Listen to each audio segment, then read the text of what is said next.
Hello, magandang hapon sa inyo lahat. So, usapang tricycle tayo. Usapang tricycle tayo mga men, ano. So, unahin natin tong isang video na to. Ito ay sinend ni Sir, sino man nag-send nito? Sir Sunny Kiambao Parulan. Parang kasalanan daw ng tricycle. Ito. One way yun. Tapos ang likod na dun sa may Uy! Oo nga. Uy! Ay! Love! Uy! Ay! Love! I-ano nyo yung volume ha, baka mamaya isipin kung ano pinapanood nyo. mali. Kasi sa ano to. Oo. Yung mga to. Woo! Oo nga, mukhang kasalanan din ng ano eh. Alam mo, sometimes ang sakit ng mga tricycle, ano eh, liko muna bago lingon. Basta, ewan ko, sakit na yata lahat ng public transpo yan. Lalo na sa mga, ano, no, sa mga jeep. Nabubuisit ako dun minsan sa mga jeep. Yung kasunod mo, no, nagmumotor ako. Alam mo, bigla silang titigil, hindi sila tumabi para magbaba ng pasahero. Para bang sa loob nila, kapag ka nagpara yung pasahero, on the spot titigil sila. Kahit nandun sila sa outer lane. Nakaka-bad trip yun, min. Dapat anong gagawin? Seminar ba o hindi? Kadalasan yan. Yung mga jeep na yan. Tapos, ang gagawin niyan minsan, hahabulin mo yung red light no? Ang gagawin niyan, babagalan ng mga yan para tumigil sila doon sa may kanto. Gagawin nilang terminal. Anyway, next issue, tricycle uli. Ito naman, galing sa video ito ni Sir Gabriel Go. Ito, i-zoom out nga natin ng konti. Ano na naman to, men? Replay nga natin.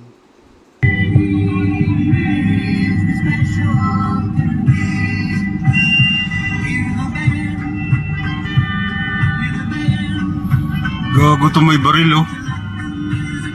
Yan oh. Bakit kailangan maglabas ng barel sa ganyang kasimpleng problema? Unang-una, bakit ko nasabing simple? May damage bang nangyari? Wala naman, 'di ba? Sige, i-assume ko na i-assume ko na tricycle driver yung may kasalanan. Usually ganun din ganun naman lagi. Pero hindi ko nakukuha yung logic na ba't kailangan mo maglabas ng barel? Mayayari ka na naman dyan eh. Ano ba? Ba't kailangan ilabas yung barel? Para lang ba pakinggan ka? Yun ba yung purpose nun? Na pag nilabas mo yung baril mo, automatic makikinig yung... Sa bagay, pwede, no? Kasi sometimes ang nagiging problema dyan, ayaw magpatalo sa isa't isa eh. Gago to may baril oh. Yan oh. Patay ka na naman, boy. Nakita pa yung plate number. Hindi naman nasagi. Ano yung pangalan nandun? Blanco? JM Blanco? Nilagay pa yung pangalan no?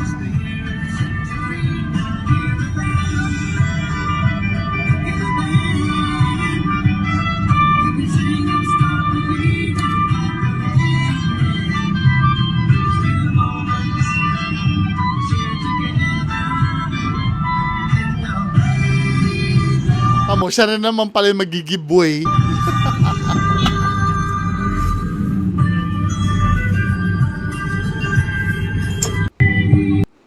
Tingnan nga natin kung na LTO na to. Si Sir, si Sir Gabriel Go yung Tingnan natin.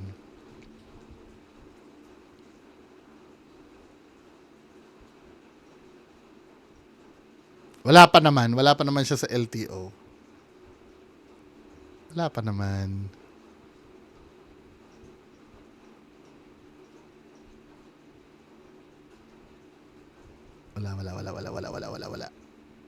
Wala.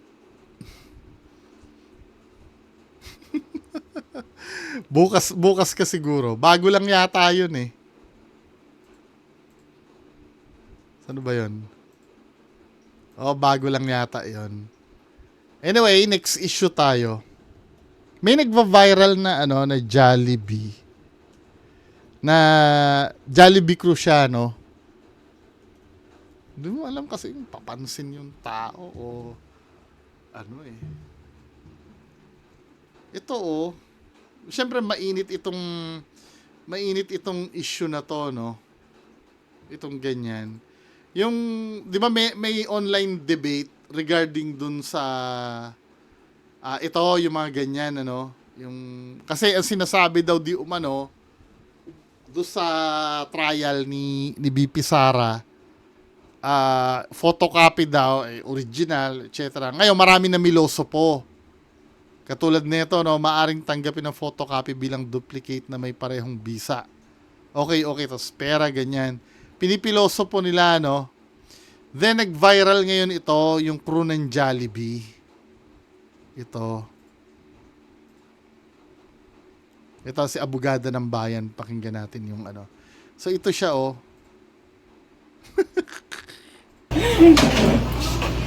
Parang tanga men Ba't kailangan mong gumawa ng eksena kasing ganyan? Ano ba? Alam mong lahat ng mga DDS ngayon tina-target. Tapos gumawa ka pa ng eksenang ganyan. Alam mo naman mainit ang labanan.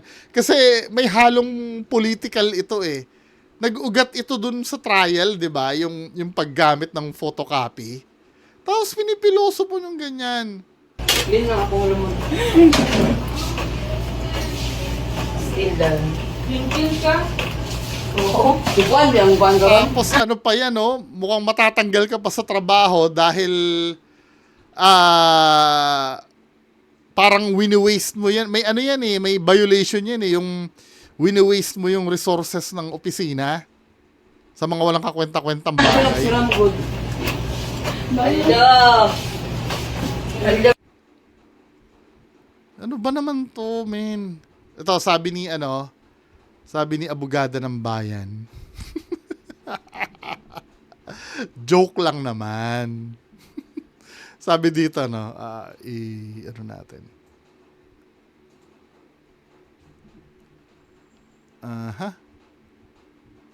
Joke lang naman, pwede bang mag-print o mag-photocopy ng Philippine banknotes?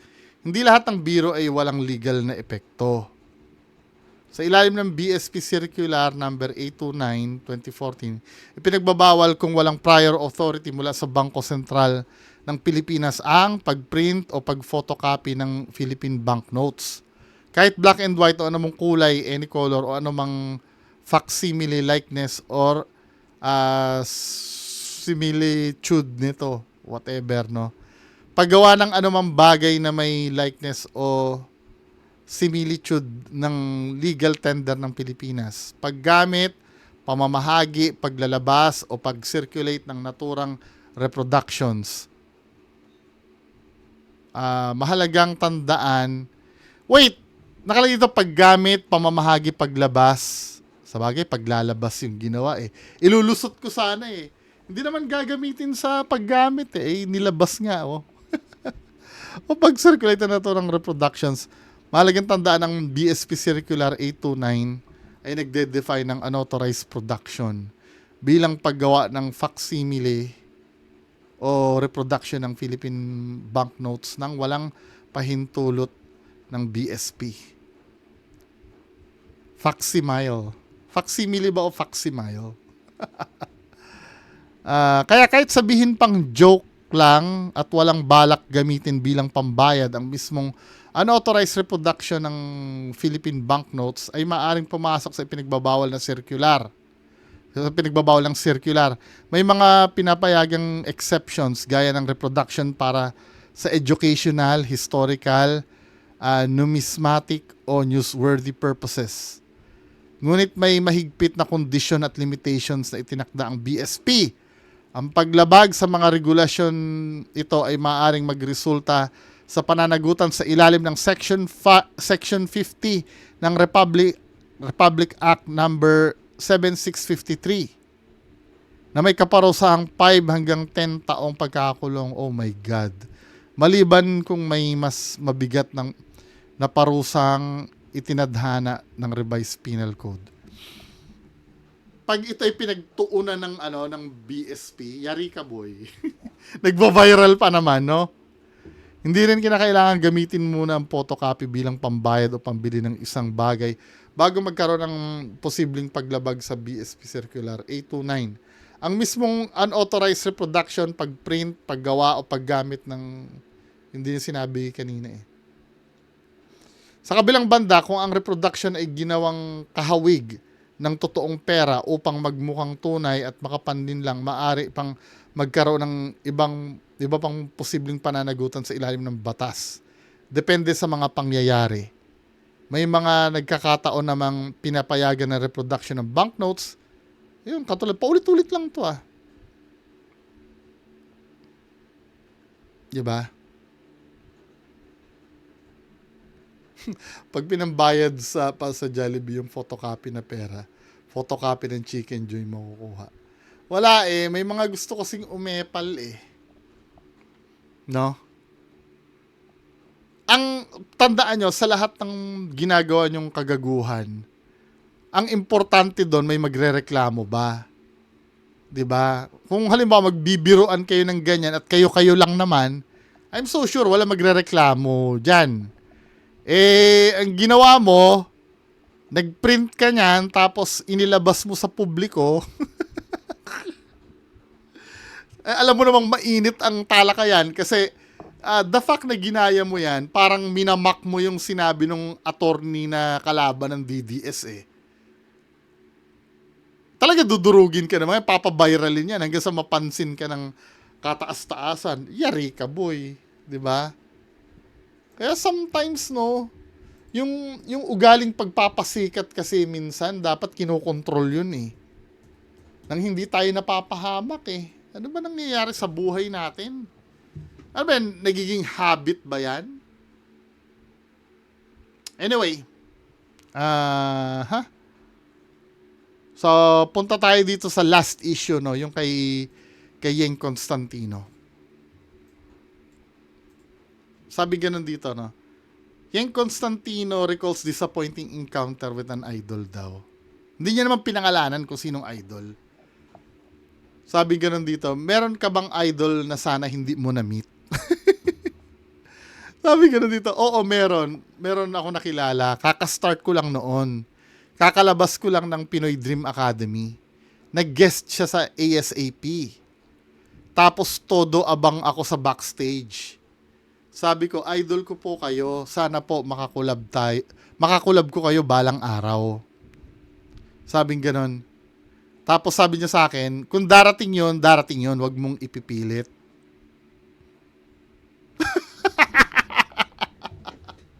Kung darating yon, wag mong ipipilit.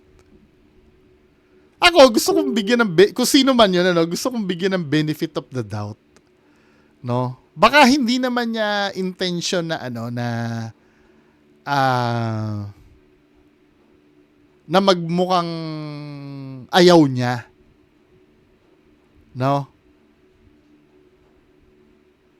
Kasi nung nabasa ko to, mukhang masakit siyang pakinggan na para bang wag mo pilit. Darating yun.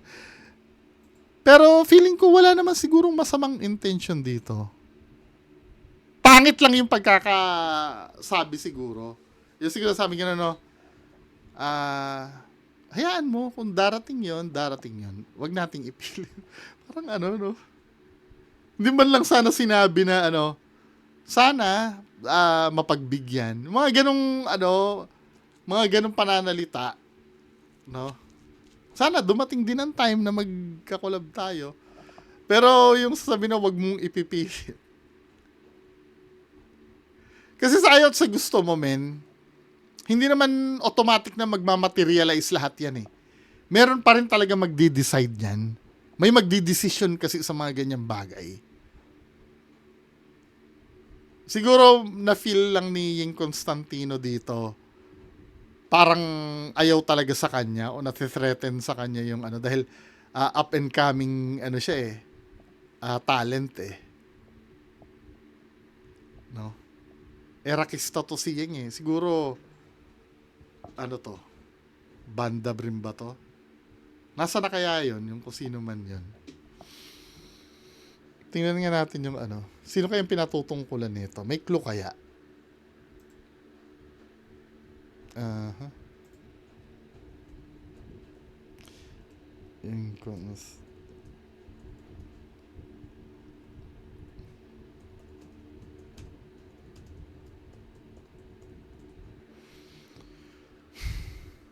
tingnan natin kung sino yan.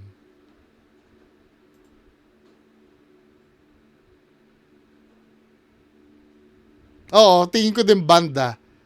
Sabi dito banda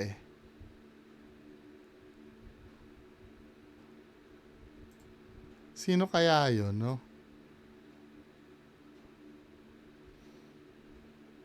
Para namang depende sa ano sa tatanggap. Sabi kasi dito sa comment na to, parang wala naman masamang ibig sabihin. Kitchenadal or ano, Barbie daw. Pwede. Si Willie Rebillame. Si Tatay Diggs daw. Sino to? Anyway. Wala bang clue?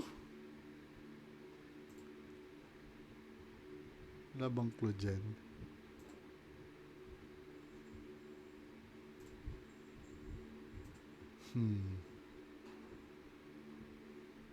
Anyway. So, sino kaya yan yung pinapatungkulan ni Yeng Constantino? Yun lang po muna pag-uusapan natin. Magandang hapon sa inyong lahat. Bye-bye.